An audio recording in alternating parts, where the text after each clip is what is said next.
Tourists have major influences, both good and bad, on the cities of Vesuvius, of Pompeii, and Herculaneum, with the value being large monetary income due to tourism, with around 3 million people per year visiting the two cities, which enables funding to go to conservation of the sites and local economy.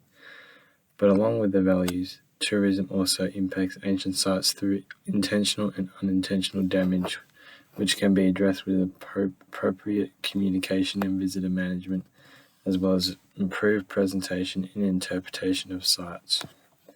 Question 4. Discuss the value and impacts tourists have on Pompeii and Herculaneum, and what problems have been addressed with well-considered solutions. Source A shows us a fresco of Phalonica of Stephanus located in Pompeii that has been impacted by modern-day vandalism.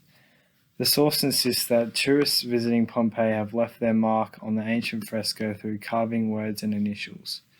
This brings the point that with tourism, whilst having its advantages such as financial income, it also has its drawbacks, such as intentional and unintentional damage with vandalism and people leaning on walls and rubbing bags on fragile frescoes in crowded areas.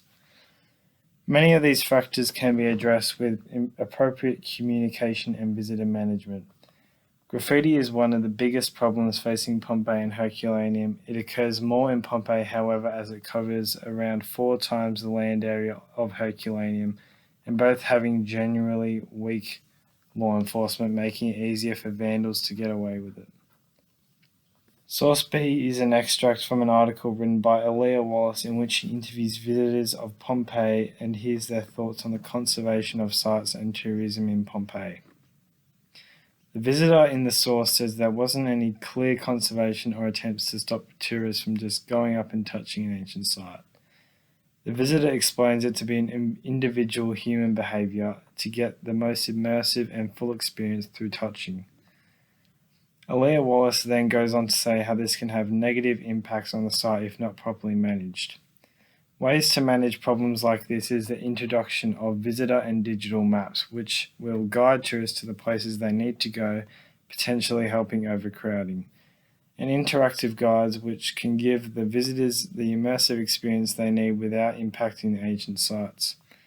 Along with this, there is other well-considered solutions such as 3D imaging, which a team from the University of Texas has created a fully navigational 3D model and reconstruction of the Villa of Poppaea at Apollontis, and also the Herculaneum Conservation Project, which aims at addressing the most pressing problems. Source C shows us visitors infiltrating barricades at the House of Mindare, which was closed for restoration at the time, to get a good photo. This is due to the lack of enforcement in Pompeii and Herculaneum.